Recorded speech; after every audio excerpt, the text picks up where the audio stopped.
मेरी बात पे बहुत ज्यादा ध्यान दीजिएगा। Customer relationship management, customer relationship management 3 शब्द से मिलकर बना है, कस्टमर, रिलेशनशिप और सर्विस। आपको पता है फ्रेंड्स कि आज के समय हम किस एनवायरनमेंट में काम करते हैं?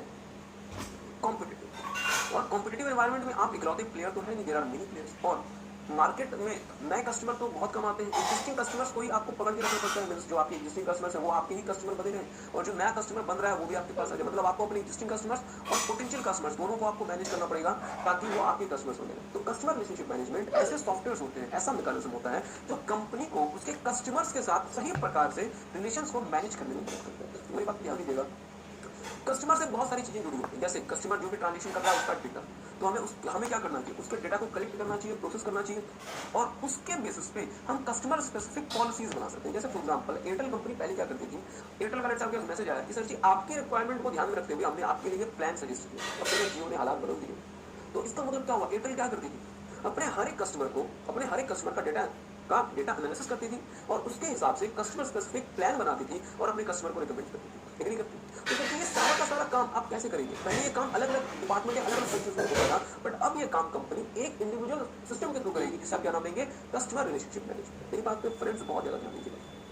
एक छोटी सी आपको कहानी बताता हूँ। एक कंपनी जिसका नाम स्टारबक्स, कॉफी बनाती। जैसे फॉर एग्जांपल मैकडी जो कि बर्गर एक्सेट्रा से, Starbucks is famous for coffee. Starbucks ने एक बार देखा यार हमारे स्टोर्स में मतलब कस्टमर्स की विजिट कम हो रही है, फुटफॉल कम हो रहा है, कम लोग अब हमारे स्टोर्स में विजिट करते हैं, लोगों ने कॉफी पीनी छोड़ दी, कॉफी तो नहीं पीते। तो इसका मतलब अब कॉफी तो पीते हैं बट हमारे पास नहीं आ रही, we are something missing, we are lacking something, agree करते हैं। तो स्टारबक्स ने अपने सीआरएम के थ्रू पता किया कि सर जी कस्टमर हमारे पास क्यों विजिट नहीं कर रहा। उसका सबसे बड़ा कारण है कनेक्टिविटी। मतलब मीनिंग क्या होगा इसका? जैसे फॉर एग्जांपल लेट्स से मुझे कॉफी पीनी और मैं अपने कंप्यूटर में, मैं अपने लैपटॉप में, अपने फोन में काम कर रहा हूँ। अब मैं सोचूंगा यार मैं स्टारबक्स जाऊँ, वहाँ पे मेरे ऑफिस में तो वाईफाई है, स्टारबक्स में वाईफाई नहीं है, मैं वहाँ पे गया तो जब तक मैं वहाँ पे बैठ के कॉफी पीऊंगा तब तक मेरा काम पेंडिंग रहेगा। एग्री करते हैं? और मैं क्या करता हूँ, मेरे पास छोड़ो यार ऑफिस की कॉफी पी लो, एटलीस्ट कम से कम मेरे पास वाईफाई तो मैं अपना काम तो कर सकूंगा। तो स्टारबक्स ने कंक्लूड किया कि सर जी एक तो हमारे पास वाईफाई अवेलेबल नहीं होना एक मेजर रीजन है कि कस्टमर हमारे पास नहीं है। तो स्टारबक्स ने अपने सबसे क्या किया होगा, अपने कस्टमर को वाईफाई सर्विस देनी शुरू कर दी कि साहब आप हमारे आउटलेट आओ, कॉफी पियो, हमारे तरफ से वाईफाई फ्री, ताकि आपका जो टास्क है वो आपका जो टास्क है उसमें किसी भी प्रकार का कोई नुकसान ना हो। जो काम आप ऑफिस के वाईफाई से कर सकते थे वो काम आप हमारे सिक्योर वाईफाई से हमारे आउटलेट में बैठ के कर सकते हैं, और इसके बाद आप हमसे कॉफी भी पिएंगे। और साथ में स्टारबक्स ने लॉयल्टी प्रोग्राम शुरू कर दिया, मतलब हर एक कॉफी पीने वाले को उन्होंने कुछ पॉइंट्स देना शुरू कर दिए, जैसे 3 पॉइंट 4 पॉइंट, और जैसे 100 पॉइंट्स आपके हो जाएंगे आपको फ्री में कॉफी मिलेगी। जैसे आप आज के दिन आप देखते होंगे कि अगर आप पेटीएम या फोन पे जैसा ऐप यूज करते हैं तो वहाँ पे हर एक ट्रांजेक्शन पे आपको कुछ रिवॉर्ड पॉइंट्स मिलते हैं, और उन रिवॉर्ड पॉइंट्स के बाद अगर कुछ हद तक आपके रिवॉर्ड पॉइंट जमा हो गए उसके बाद आप उससे कुछ शॉपिंग कर सकते हैं, यू कैन बाय समथिंग। इसका रीजन क्या होता है, इसका पर्पस क्या होता है कि कंपनी आपको हुक करके रखना चाहती है, आपको अपने साथ अटैच करके रखना चाहती है। यार अगर हम हर एक कॉफी में 3 रिवॉर्ड पॉइंट भी देते या 5 रिवॉर्ड पॉइंट भी देते, तो जैसे कस्टमर ने 20 कॉफी पी ली उसके 100 रिवॉर्ड पॉइंट्स हो गए और वो एक कॉफी फ्री में मिल जाएगी। इसका मतलब कस्टमर को क्या लगेगा कि यार हमें जब भी कॉफी पीनी चाहिए ना स्टारबक्स से चलते हैं कि 5 रिवॉर्ड पॉइंट में मिल जाएंगे, we will get a free coffee when we have 100 reward points. क्या मेरी बात किसी को समझ में? ये स्टोरी किसी को समझ आई? ओके, बहुत अच्छी बात है। यहाँ भारत में भी स्टारबक्स आ चुका है। अब दिल्ली में एग्जैक्टली कहाँ है I have no clear idea. एक साउथ दिल्ली में तो मुझे पता है कि संसद मार्ग में भी है शायद स्टारबक्स।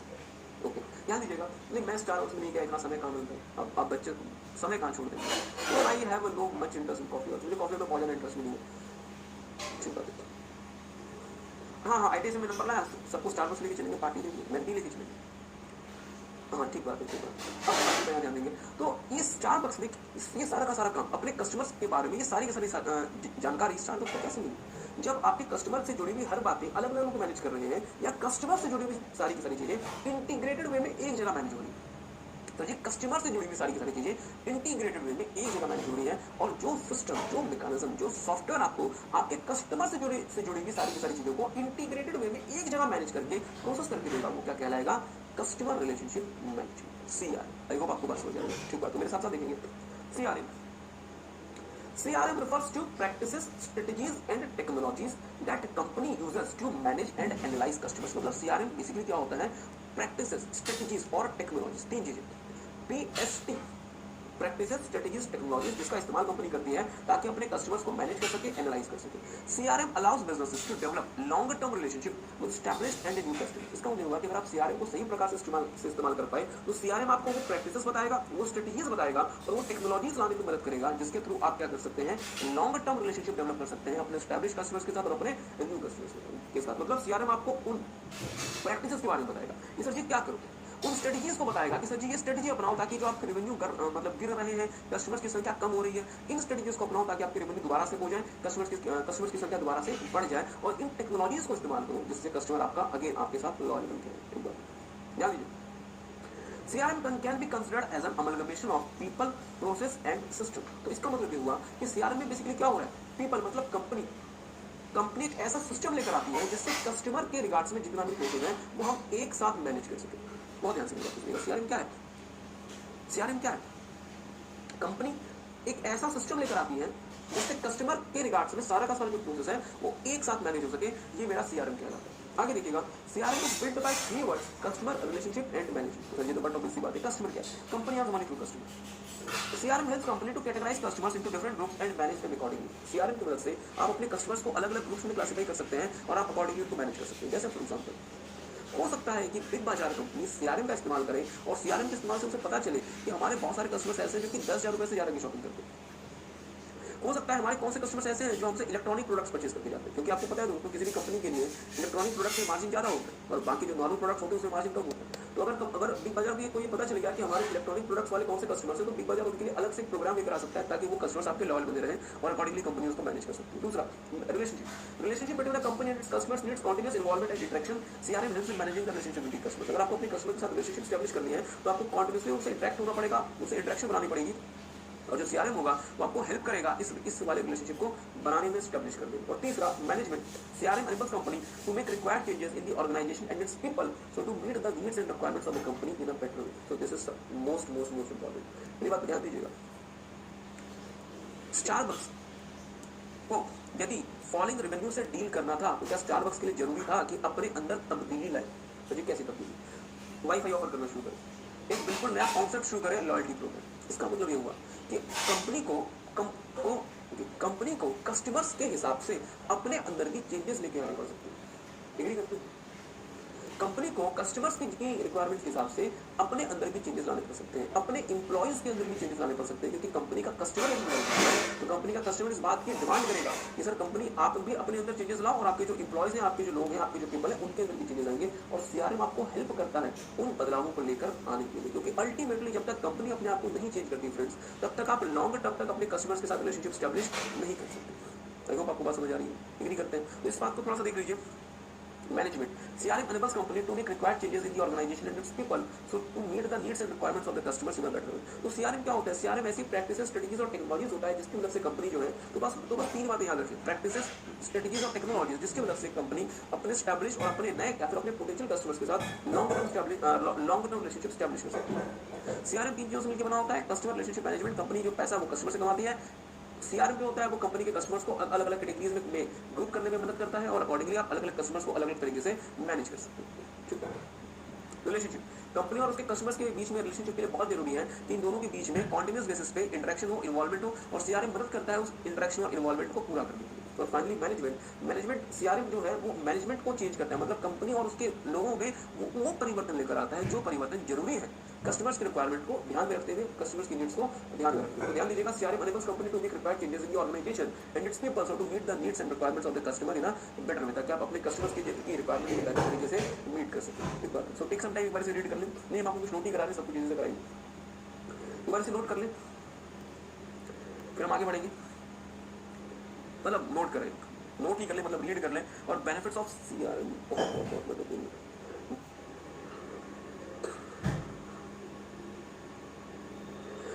आगे देखिएगा, CRM helps enterprise to serve the customers in a better and more effective. तो सीआरएम की मदद से जो कंपनी है वो अपने कस्टमर्स को ज्यादा एफिशिएंट, ज्यादा इफेक्टिव तरीके से और ज्यादा बेहतर तरीके से सर्व कर सकती है। ठीक बात। देखिएगा बेनिफिट्स ऑफ सीआरएम।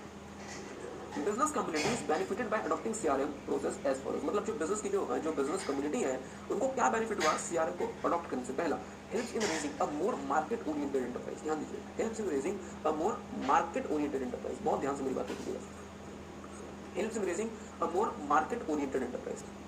बहुत ध्यान से देखिएगा डियर, नोकिया बहुत बड़ी कंपनी हुआ करती थी और अब नहीं, अब तो खैर नोकिया दोबारा से एंड्रॉइड में आ गई। जब नोकिया अपने सिम्बियन फोन बेचा करती थी, जब नोकिया अपने सिम्बियन फोन बेचा करती थी और सैमसंग जैसी कंपनी गीगाहर्ट्ज प्रोसेसर में पहुंच गई थी और नोकिया 246 मेगाहर्ट्ज के प्रोसेसर में पहुंच गई, तो मुझे बताएं क्या नोकिया मार्केट ओरिएंटेड थी या नोकिया अपनी ही दुनिया में कोई नहीं? सोच के बताएंगे। कर से ठीक बात है। या क्रेक एंड्रॉइड जब नया नया आया था, आप लोग तो बहुत छोटे थे उस समय, मुझे अच्छे से याद है। एंड्रॉइड जब नया नया आया था उस समय शायद एंड्रॉइड 3 या एंड्रॉइड 4 चल रहा था, तो सैमसंग जैसी कंपनी फुली टच स्क्रीन के साथ 5.5-6 इंच की स्क्रीन तक पहुंच गई थी और 4 गीगाहर्ट्ज के प्रोसेसर यूज कर रही है, मतलब 1.2 गीगाहर्ट्ज के double core quad core processor. और नोकिया कंपनी ध्यान दीजिएगा, नोकिया कंपनी 246 मेगाहर्ट्ज के प्रोसेसर पे खुश थी। और दो प्रकार की मतलब स्क्रीन होती है टच स्क्रीन, एक होती है कैपेसिटिव, एक होती है रेसिस्टिव। हम इसके डिटेल में ना जाए कैपेसिटिव क्या होती है, रेसिस्टिव क्या होती है। कैपेसिटिव स्क्रीन जो होती है वो ज्यादा एडवांस टेक्नोलॉजी होती है। सैमसंग पहुंच गई थी कैपेसिटिव स्क्रीन में और नोकिया लगी हुई थी रेसिस्टिव स्क्रीन में। मुझे बताएं नोकिया को क्या मार्केट समझ आ रहा था या नोकिया अपनी ही दुनिया में खोई नहीं थी? सर जी नोकिया अपनी दुनिया में खोई नहीं थी, उसको मार्केट में क्या चल रहा है, कस्टमर्स की क्या रिक्वायरमेंट है, कस्टमर कैसा फोन परचेज करना चाहता है, इसे कोई नहीं जानता, ये अपनी दुनिया में खोई नहीं। आपको जान के हैरानी होगी, नोकिया के सबसे महंगे स्मार्टफोन जो कि नोकिया के आते थे, एन सीरीज, ई सीरीज, उसमें एक ढंग का पीडीएफ रीडर नहीं था, एक ढंग का ऑफिस डॉक्यूमेंट रीडर नहीं था। और सैमसंग में भरमार लगी हुई थी एंड्रॉइड में एक से एक पीडीएफ रीडर्स थे और ऑफिस एडिटर्स थे। जैसे अगर आपको कोई एमएस वर्ड की फाइल एडिट करनी है तो नोकिया में आप नहीं कर सकते, बट आप सैमसंग में कर सकते हो। पीडीएफ रीड नहीं कर सकते थे आप मतलब आपका एक्सपेंसिव फोन ऑफ नोकिया में, और अगर आप रीड करते भी तो बहुत लिमिटेड व्यू आपको मिलता था, बट सैमसंग में आप पूरा का पूरा पीडीएफ रीड करके एडिट कर सकते हो। तो मुझे बताएं क्या नोकिया को मार्केट समझ आ रहा था कि मार्केट कहाँ जा रहा है? नहीं सर, नोकिया अपनी धुन में कोई नहीं करते। तो अगर आप सीआरएम यूज करेंगे ढंग से तो आप ज्यादा मार्केट ओरिएंटेड होंगे, आपको समझ आएगा कि मार्केट क्या चाहता है और हम कहाँ खोलेंगे। एक बात है। दूसरा, provides a single integrated view of customer. This is very very very important. Customer से जुड़ी हुई बहुत सारी चीजें होती है, पर उन सारी की सारी चीजों को अलग अलग करना पॉसिबल नहीं है। अगर आप सीआरएम यूज करेंगे तो वो सारी की सारी चीजें एक इंटीग्रेटेड मैनर में आपके पास अवेलेबल रहेंगी, उपलब्ध रहेंगी, जिसको आप आसानी से यूज कर सकते हैं। तीसरा, स्मूदन द प्रोसेस। बहुत ध्यान दीजिएगा, smoothen the process to capture, consolidate and analyse data from existing and potential customer. आपको अपने एग्जिस्टिंग कस्टमर्स और आपको अपने पोटेंशियल कस्टमर्स के लिए भी डेटा को कैप्चर करना होता है, कंसोलिडेट करना होता है और एनालाइज करना होता है, ताकि आप अकॉर्डिंगली क्या कर सके, उनके लिए पॉलिसीज बना सके, उनके लिए अलग अलग स्कीम्स लेके आ सके। तो ये सब काम अलग अलग नहीं करना, आपको सारा का सारा काम आपको एक जगह करना है। और सीआरएम क्या करेगा, इन सारे काम को करने के लिए, कैप्चर करने के लिए, कंसोलिडेट करने के लिए और एनालाइज करने के लिए जो सीआरएम है, इस पूरे के पूरे प्रोसेस को सीआरएम स्मूथ कर देगा, ताकि आप आसानी से इसे कैप्चर कर सके, कंसोलिडेट कर सके और एनालाइज कर सके अपने एग्जिस्टिंग कस्टमर और अपने पोटेंशियल कस्टमर का डेटा। चौथा, allows business to develop long term relationship with established new customers. बड़ा दूसरी बात है। पांचवा, helps in getting customer loyalty. अगर आप इतना कुछ करेंगे तो कस्टमर की लॉयल्टी गेन करेंगे। छठा, helps entity to handle the business challenges like declining revenue, declining profit margin, benefits forward due to lost customers etcetera. तो अगर कोई बिजनेस यदि प्रॉफिट की कमी से परेशान है, रेवेन्यू की कमी होने से परेशान है, कस्टमर्स की नाराजगी झेल रहा है, तो उस कंपनी को कहां चले जाना चाहिए? बाबा जी की शरण में नहीं जाना चाहिए। बच्चा कह रहा है बाबा जी की शरण, कौन से बाबा जी की शरण? कौन से बाबा जी की? ओके, प्लीज ध्यान देंगे। बच्चा कह रहा है सर निर्मल बाबा की शरण में जाना चाहिए, निर्मल बाबा, और वो काले रंग का परफ्यूम करना नहीं। ओके, तो अगर कंपनी घटते हुए रेवेन्यू, घटते हुए प्रॉफिट या फिर कस्टमर्स की डिससेटिस्फैक्शन को बियर कर रही है, तो कंपनी को क्या करना चाहिए? सीआरएम यूज करना चाहिए। और अगर आप ऐसे हालात में फंसे हुए तो सीआरएम आपको असिस्ट करेगा इन हालात से बाहर निकलने के लिए। तो आप बेहतर तरीके से इन हालात का सामना करके बाहर निकल पाएंगे। You can easily conquer these situation. So take some time, एक बार इसे रीड करेंगे, टेक सम टाइम, एक बार अच्छे से इसे रीड करेंगे।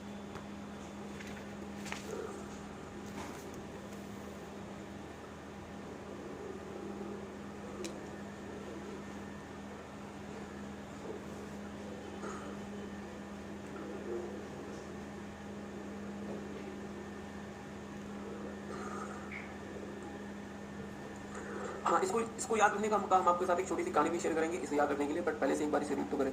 Take some time. सारे बच्चे जो यहाँ पे हैं और जो वीडियो के थ्रू देख रहे हैं, सारे बच्चे एक बार अच्छे से इसे पढ़ें। और मैं तो कहता हूँ इसे क्या पूरा पूरा सीआरएम पढ़े, पूरा पूरा सीआरएम एक बार दोबारा से पढ़ें।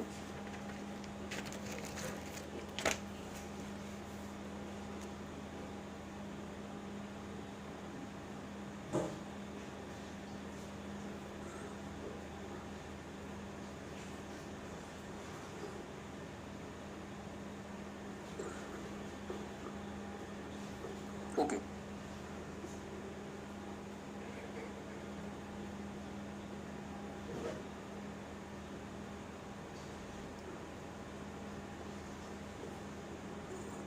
ध्यान देंगे, बहुत ध्यान से मेरी बात को सुनेंगे, कहानी समझिए कि कहानी सुने, सीआरएम के बेनिफिट्स को इनकॉर्पोरेट करते हुए कहानी। एक कंपनी थी जो कि घटते रेवेन्यू, घटते प्रॉफिट मार्जिन और घटते कस्टमर से परेशान थी। एक कंपनी थी जो कि घटते रेवेन्यू, घटते प्रॉफिट मार्जिन और घटते कस्टमर बेस से परेशान थी। ओके ओके पढ़ ले, पहले पढ़ ले, एक मिनट पढ़े ले समझो। ओके, तो अब हम अपनी कहानी में आते हैं। एक कंपनी थी जो कि घटते प्रॉफिट, घटते रेवेन्यू और घटते कस्टमर बेस से परेशान थी। कंपनी के सीए ने कहा कि सर जी, अपने आप को ज्यादा मार्केट ओरिएंटेड एंटरप्राइज बनाओ, अपने आप को ज्यादा मार्केट ओरिएंटेड एंटरप्राइज बनाओ और कस्टमर्स का एक सिंगल इंटीग्रेटेड व्यू लेकर आओ, कस्टमर्स का एक सिंगल इंटीग्रेटेड व्यू लेकर आओ। और इसके लिए जरूरी था क्या यूज करो, सीआरएम यूज करो, जो कस्टमर के जितने भी अलग अलग स्टेप्स हैं, जैसे डेटा का capture, consolidation, analysis of the data, उस पूरे प्रोसेस को स्मूथ कर देगा। इसका एडवांटेज क्या होगा कि हम कस्टमर्स की हमें लॉयल्टी मिलने लगी और हमने लॉन्ग टर्म रिलेशनशिप स्टैब्लिश कर लिया अपने एक्जिस्टिंग कस्टमर के साथ, अपने न्यू कस्टमर के साथ। कहानी फिर सुनेंगे, यहाँ ध्यान देंगे, अब यहाँ वीडियो वाले बच्चे भी बुक में ध्यान देंगे, यहाँ ध्यान देंगे, मेरी तरफ ध्यान देंगे। एक कंपनी थी जो कि घटते रेवेन्यू, घटते मार्जिन, घटते मार्केट शेयर और घटते कस्टमर से परेशान। सीए ने कहा कि सर जी क्या करो, अपने आप को ज्यादा मार्केट ओरिएंटेड एंटरप्राइज बनाओ और कस्टमर्स के लिए एक सिंगल इंटीग्रेटेड व्यू लेकर आओ। इसलिए क्या यूज करो, सीआरएम, जो कि आपके कस्टमर्स का पूरे के पूरे डेटा को कैप्चर करना, कंसोलिडेट करना, एनालाइज करना, उस पूरे के पूरे प्रोसेस को क्या कर देगा, स्मूथ कर देगा। इसका एडवांटेज कंपनी को क्या होगा, कस्टमर की लॉयल्टी गेन होने लगी और कंपनी ने लॉन्ग टर्म रिलेशनशिप डेवलप कर लिया अपने एक्जिस्टिंग कस्टमर्स के साथ और अपने न्यू कस्टमर्स के साथ। तो मुझे बताएंगे क्या क्या पॉइंट्स बने। Helps company to handle the situation like falling revenue, falling profit, falling market share, reducing customer base etcetera. ठीक बात है। Helps making company more market oriented enterprise. ठीक बात।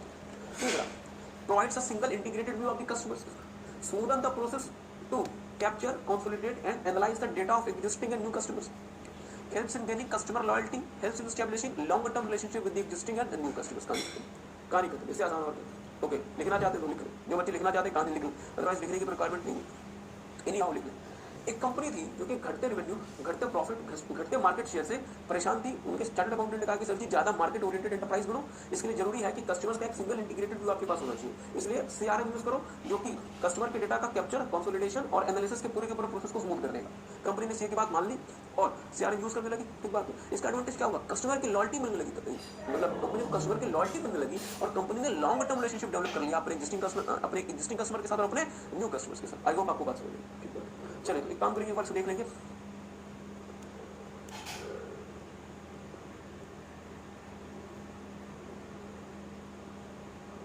ओके, मेरी बात पे फ्रेंड्स बहुत ज्यादा ध्यान दीजिएगा। आपने इसके पहले ईआरपी देखा, आपको पता है ईआरपी में कितने स्टेजेस थे, 10 क्या क्या। आपको बिजनेस मिल गया, उसके लिए आप क्या करेंगे, सबसे पहला इन्वेंट्री कंट्रोल करने के लिए ABC analysis, EOP district, MRP मतलब material requirement planning, manufacturing requirement planning, MRP 2 demand of liquid, distribution resource planning या फिर डिस्ट्रीब्यूशन रिक्वायरमेंट प्लानिंग, कंपनी बड़ी होने लगी, एंटरप्राइज रिसोर्स प्लानिंग, पैसा आने लगा, मनी रिसोर्स प्लानिंग, इसको एमआरपी 3 या ईआरपी 2 भी कहते हैं, और फाइनली ईआईएस। सीआरएम के पॉइंट्स कैसे याद रखेंगे, कंपनी घटते रेवेन्यू से परेशान है, help the company to handle the situation like falling revenue, falling market share, falling profitability, reducing customer base. ठीक बात। Helps okay makes the company more market oriented enterprise, provides a single integrated view of the customers, smoothen the process to capture, consolidate and analyze the data of existing and new customers, helps in getting customer loyalty और finally helps in developing long lasting relationship with the existing and new customers। तो कहानी आप लोग याद रखेंगे। चलिए बहुत अच्छा, अब हम आगे आपके साथ थोड़ा सा मूव करेंगे। हाँ, आगे मूव करने से पहले बात थोड़ा ध्यान दीजिएगा, मुझे बताएंगे आज के समय जो कंपटीशन का लेवल है, क्या पहले भी कंपटीशन का इतना ही लेवल था, आज के समय कंपटीशन का लेवल बढ़ गया, सोच के होता है। सर जी ज्यादा पीछे नहीं जाता, आज से 8-10 साल पहले चले जाए, सेलफोन अगर आपको खरीदना होता था तो एक ही ऑप्शन था नोकिया। बात की बात करते हैं, एक ही ऑप्शन था नोकिया। बहुत रेयर लोग सैमसंग की परचेस कर लेते थे और जो थोड़े से एक्स्ट्राऑर्डिनरी होते थे वो चाइनीज खरीद लिया करते थे। हमारे दिल्ली में एक जगह है जिसका नाम है करोल बाग फेमस था चाइनीज, बट बहुत कम लोग ऐसे होते थे जो कि चाइनीज खरीदते थे। 90% लोग परचेस किया करते थे नोकिया, 3-4% लोग सैमसंग, 3-4% लोग चाइनीज को, आधा पौना % लोग ब्लैकबेरी लिया करते थे। इसके अलावा जिस दिन एप्पल ने आईफोन लॉन्च कर दिया और जिस दिन गूगल ने एंड्रॉइड लॉन्च कर दिया और कहा कि सर जी एंड्रॉइड फ्री में मिलेगा, जिसको यूज करना करो, उस दिन ये पूरा लैंडस्केप पूरी तरीके से चेंज हो गया और नोकिया दूर तक मार्केट से गायब। इस competition is increasing in such as notes. मेरी बात ध्यान दीजिएगा, पहले के समय में आज से 12-14 साल पहले एक ईआरपी काफी होता था, अलग से एससीएम नहीं होता। अलग से सीआरएम और अलग से एससीएम की बात ध्यान दीजिएगा, थोड़ा सा मेरी बात ध्यान दीजिएगा। देखिए फ्रेंड्स, आज के समय एससीएम, हमने आपके साथ एससीएम नहीं देखा, अभी देखेंगे ईआरपी और सीआरएम, तीन अलग अलग कंपोनेंट्स बनते हैं और तीन अलग अलग सिस्टम की तरह से इस्तेमाल होते हैं। बट आज से 15 से 20 साल पहले तक ये सिर्फ ईआरपी था। एससीएम मेरे सप्लायर से डील करता है, सीआरएम मेरे कस्टमर से डील करता है और ईआरपी मेरी कंपनी के बिलिंग मुझे स्ट्रॉन्ग बनाता है। मतलब मैं इसलिए क्या करता हूँ, कस्टमर मतलब सप्लायर से मटेरियल लेता हूँ, प्रोसेस करता हूँ, कस्टमर को सेल करता हूँ। तो सप्लायर के काम को कौन मैनेज करता है? एससीएम। मेरी अपनी कंपनी के बिलिंग मुझे कौन मैनेज करता है? ईआरपी। और कस्टमर से मुझे कौन डील करता है? सीआरएम। देखो आप पास करिए, तो आज के समय एससीएम, ईआरपी और सीआरएम तीन अलग अलग कंपोनेंट्स में डिवाइड हो गए और कंपनी आज के समय तीन अलग अलग सिस्टम यूज करती है instead of a single ERP. But इसी जमाने में ये ईआरपी में ही इंक्लूडेड थे, मतलब जो ईआरपी जो था आपका, उसके सप्लाई, उसके थ्रू सप्लायर को भी मैनेज कर लेते थे, उसके थ्रू आप अपने कस्टमर को भी मैनेज कर लेते थे। बट ये आज के समय कॉम्पिटिशन इतना ज्यादा बढ़ गया कि आपने क्या किया, कस्टमर्स के लिए आपने ईआरपी के ऊपर प्रेशर नहीं डाला, अपने कस्टमर्स के लिए बिल्कुल सेपरेट सिस्टम इंट्रोड्यूस कर दिया जिसका नाम क्या है? सीआरएम। और सप्लायर्स के लिए आपने बिल्कुल सेपरेट सिस्टम निकाला जिसका नाम क्या है? एससीएम। और पहले ये दोनों काम में कौन देख रहा होगा? ईआरपी। बट आपने इसके लिए अलग अलग रिस्पांसिबिलिटी, अलग अलग कंपोनेंट्स को, अलग अलग सिस्टम्स को दे दिया।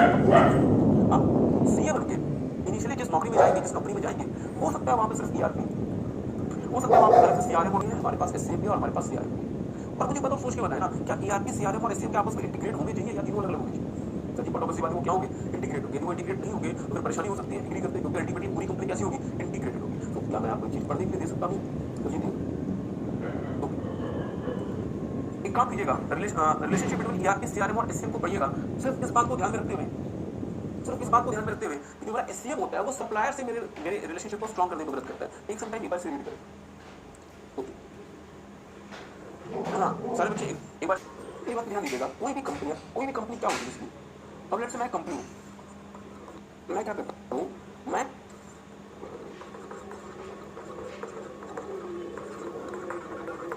मैं सप्लायर से रॉ मटेरियल की, बहुत ध्यान से मैं सप्लायर से रॉ मटेरियल की प्रोक्योरमेंट करता हूँ। ये सप्लायर है, मैं मैन्युफैक्चरर हूँ और मैं अलग अलग ऑपरेशंस के थ्रू इस रॉ मटेरियल को फिनिश गुड्स में कन्वर्ट करता हूँ। नहीं, नोट नहीं करना, everything is there in the book. फिर से सुनिएगा। यदि मैं कंपनी, मैं यदि एक मैन्युफैक्चरर हूं तो मैं क्या करता हूँ, मैं सप्लायर से रॉ मटेरियल की प्रोक्योरमेंट करता हूँ। अलग अलग प्रकार के प्रोडक्शन ऑपरेशंस के थ्रू मैं उस रॉ मटेरियल को फिनिश गुड्स में कन्वर्ट करता हूँ। I convert that raw material into the finish goods, agree करते हैं। और इसके बाद मैं अपने कस्टमर्स को इस फिनिश गुड्स का डिस्ट्रीब्यूशन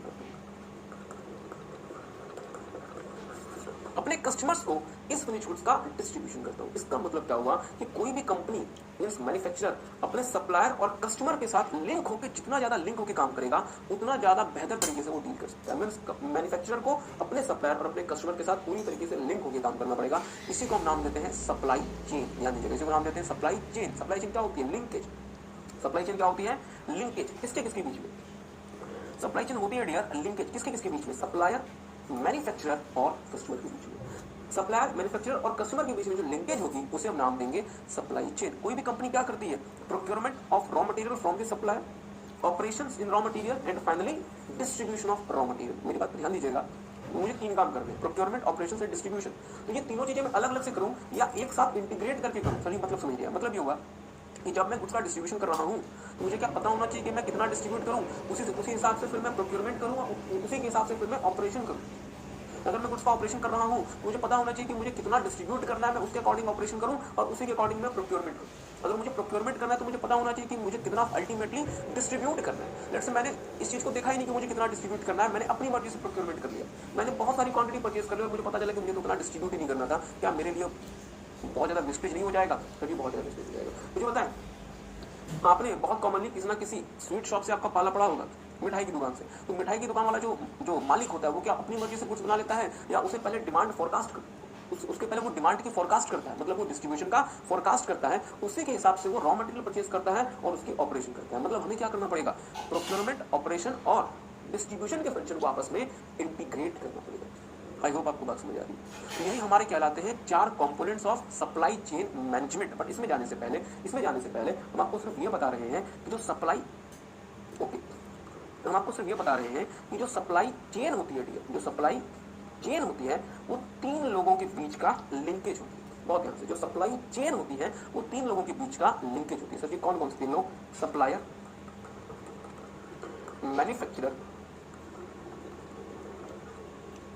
और फाइनली कस्टमर। तो सर अगर ये 3 लोगों के बीच का लिंकेज है तो इसका मतलब ये 3 काम को आपस में लिंक करेगी। क्या क्या? प्रोक्योरमेंट, ऑपरेशंस और फाइनली कस्टमर को डिस्ट्रीब्यूशन। इसका मतलब ये हुआ कि सप्लाई चेन मैनेजमेंट 3 चीजों को आपस में लिंक करेगी, procurement, operations and distribution. Means link करेगी मींस आपस में इंटीग्रेट करेगी। क्या मेरी बात समझ पाए? बहुत ध्यान से मेरी बात को सुनिएगा। ये कहलाती है सप्लाई चेन, और एक चीज होती है जो कहलाती है सप्लाई चेन मैनेजमेंट।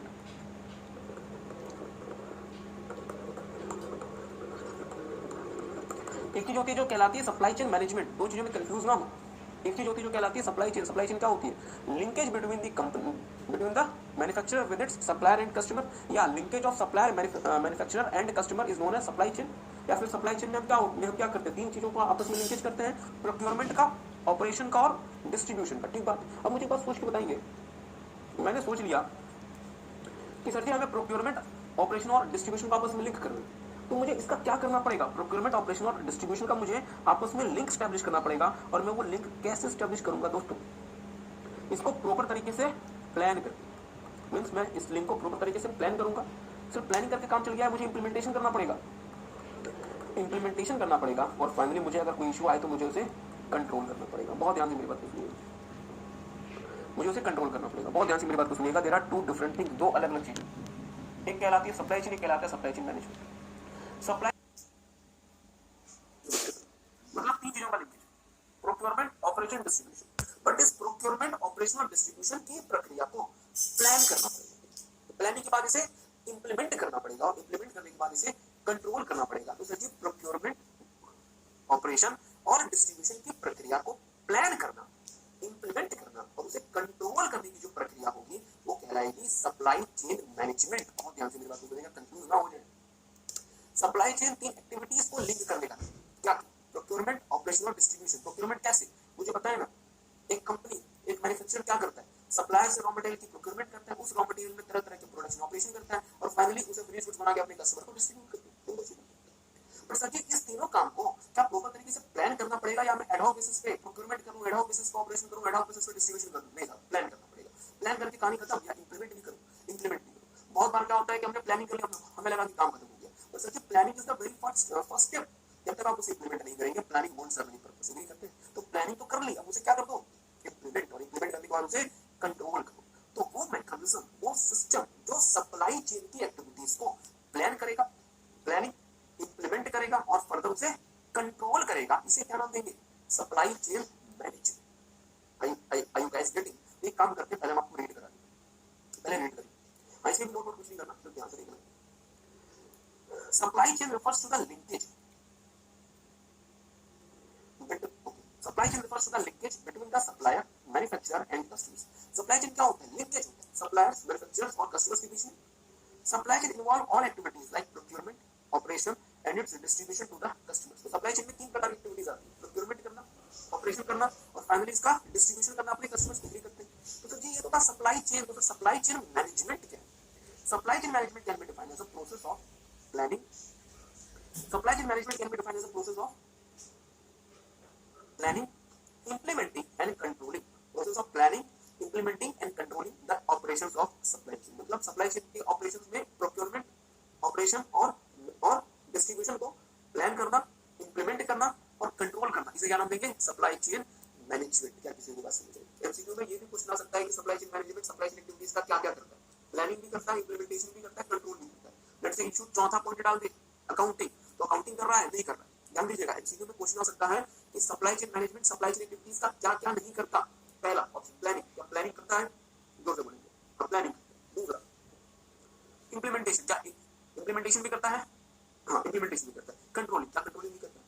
क्या कंट्रोलिंग भी करता है। चौथा में डाल देता हूँ अकाउंटिंग, क्या अकाउंटिंग भी करता है? नहीं। पांचवा में डाल देता हूँ ऑडिटिंग, क्या ऑडिटिंग भी करता है? नहीं। तो आपको 3 बातें ध्यान रखनी, क्या क्या? Planning, implementation, controlling of the operations of supply chain। ये क्या कहलाएगा? Supply chain management. इसका मतलब क्या हुआ? सप्लाई चेन का स्कोप ब्रॉड है, सप्लाई चेन मैनेजमेंट का स्कोप ब्रॉड है, सप्लाई चेन मैनेजमेंट का स्कोप ब्रॉड है। अगर आप यहाँ पे छोटी सी फोटो बना लें, याद रखने के लिए चाहे भी छोटी सी फोटो बना लें, ज्यादा स्पेस चाहिए तो अगले बाकी पास कॉपी उसमें बना लें, इस तरीके से फोटो बना लें। ओके, फिर से देखिएगा, एक काम करेंगे, फोटो बनाएंगे मेरे साथ साथ। प्रोक्योरमेंट, ऑपरेशन और कंट्रोल, सॉरी हाँ मुझे भी छुट्टी चाहिए, सही कह रहे। Procurement, operation and distribution. ये नहीं कि मुझे बता दें सर आगे डिस्ट्रीब्यूशन होगा, बच्चा कह रहा है छुट्टी पे चलेगा, हॉलीडे पे चलेगा, अगर मैं हॉलीडे पे चलाएगा फिर आपको कौन पढ़ाएगा? ओके, ध्यान दीजिएगा। तो इन तीनों को आपस में जो लिंक करता है, प्रोक्योरमेंट को, डिस्ट्रीब्यूशन को और ऑपरेशन, इसे क्या नाम देंगे? Supply chain. ठीक है, प्रोक्योरमेंट को, डिस्ट्रीब्यूशन को और ऑपरेशन को आपस में लिंक करेगा, उसे क्या नाम देंगे? Supply chain. पर सर जी इससे काम नहीं चलेगा, इस सप्लाई चेन का हमें क्या करना पड़ेगा? प्लानिंग। इसका हमें क्या करना पड़ेगा? इम्प्लीमेंटेशन।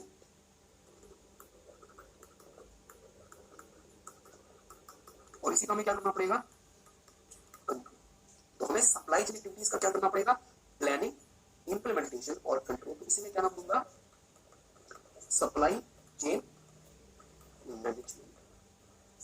मुझे सोच के बताएंगे किसका स्कोप बड़ा है? हाँ, इसे ड्रॉ कर लें, इसे ड्रॉ कर लें। फिर से देखिएगा, प्रोक्योरमेंट, डिस्ट्रीब्यूशन, ऑपरेशन, तो ये जो मैकेनिज्म ये क्या कहलाएगा?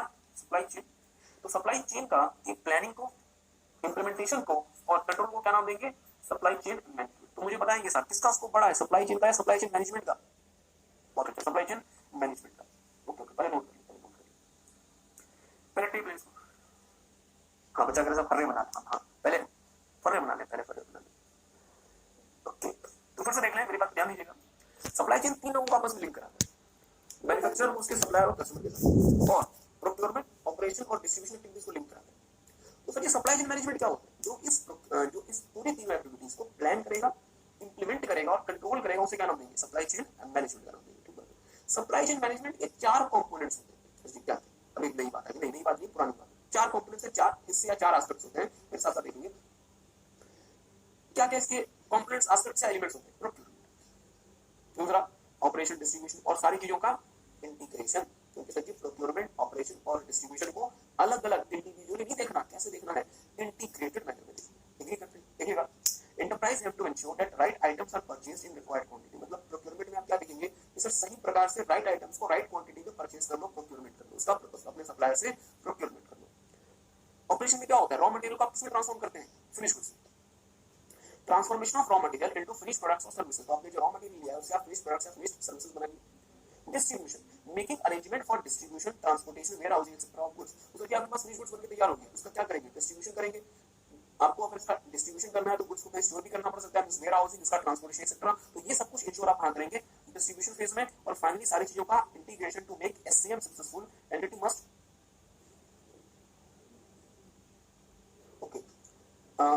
एंटिटी मस्ट, यहां लिखेंगे इंश्योर,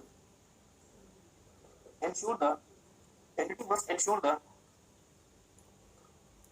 यहां लिखेंगे entity must ensure the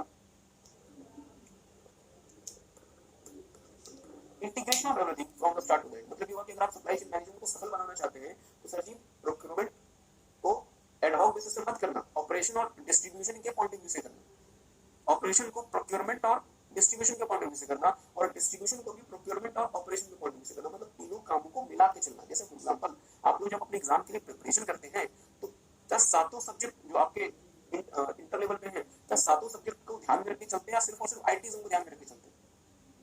okay, बच्चा अगर आईटीज़म को तो ध्यान में नहीं, ये नहीं हो। आई होप कि आप अब यहाँ पे अगर पहुंच गए, हमारे पास पहुंच गए क्लास लेने के लिए, तो एटलीस्ट अब तो आईटीज़म को ध्यान में रखेंगे। तो फिर से सातों सब्जेक्ट को ध्यान में रख के चलते हैं या सिर्फ एक सब्जेक्ट को ध्यान में रख के चलते हैं? तो सातों सब्जेक्ट का इंटीग्रेशन कराते हैं।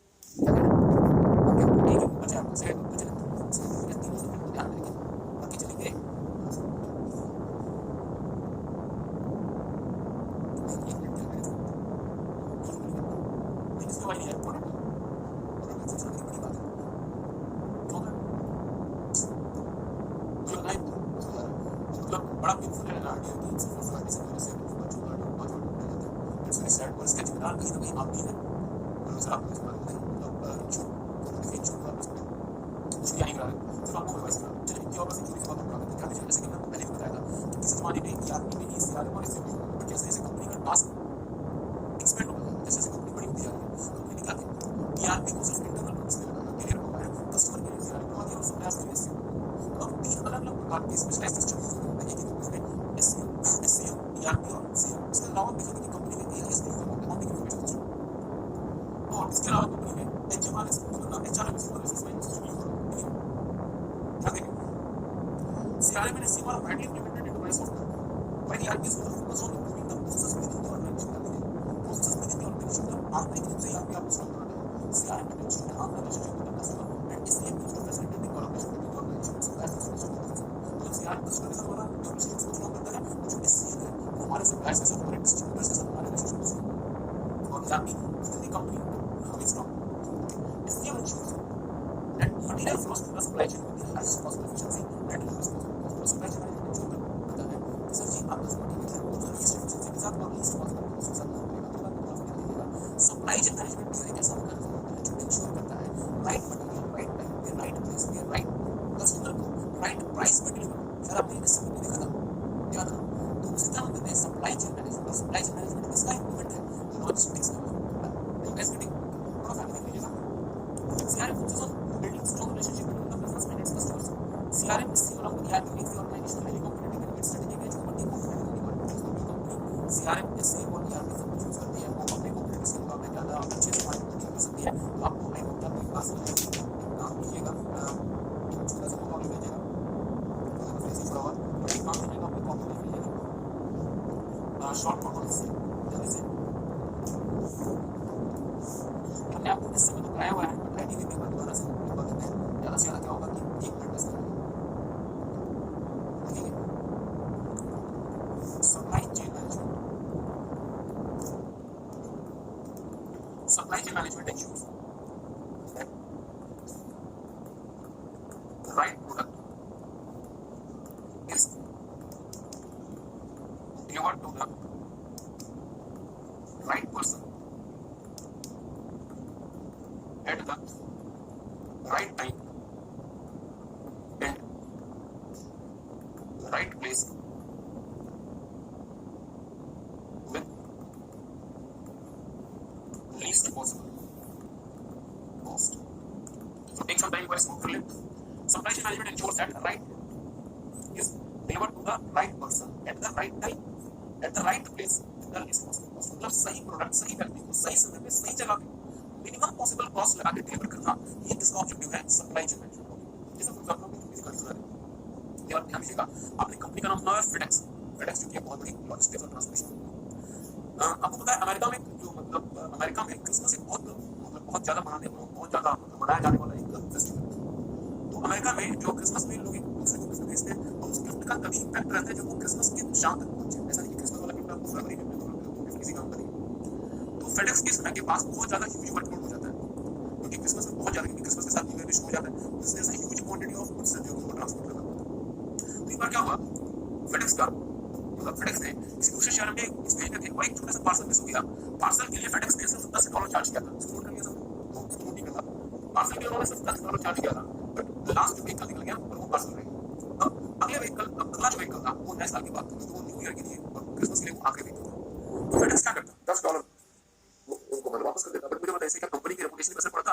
असर नहीं पड़ता। तो फेडेक्स ने क्या किया एक प्राइवेट चॉपर हेलीकॉप्टर किराए पे लिया और इस पार्सल को डिलीवर किया और तकरीबन $30,000 खर्च किए इस चॉपर के किराए पे। मतलब $10 के पार्सल के चक्कर में फेडेक्स ने $30,000 लगा दिया।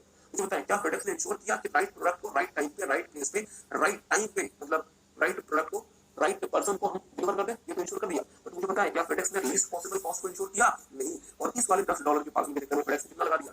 $30,000 लगा दिया। मुझे बताएं एक आध बार ऐसी गलती होगी बहुत ज्यादा फर्क नहीं पड़ता, क्या हर बार अपनी गलती करे? नहीं साहब। इसलिए एससीएम इंश्योर करता है कि सर जी राइट प्रोडक्ट को राइट पर्सन को राइट टाइम और राइट प्लेस में डिलीवर करना ही पड़ेगा और साथ में लीस्ट पॉसिबल कॉस्ट के साथ डिलीवर करना पड़ेगा। तो एससीएम वो मैकेनिज्म है जो कि इस बात को इंश्योर करेगा। आई होप कि आपको बात समझ आ रही है। हाँ हम आपको प्रदान नहीं करेंगे। तो बस मेरी बस आखिरी जो आपसे रिक्वेस्ट यही है कि आप घर पे रिवाइज करें। दूसरा कोई अल्टरनेटिव नहीं है। जितना आप रिवाइज करेंगे उतना ज्यादा आपको एडवांटेज होगा। तो आज के लिए वो करते हैं। Thanks a lot.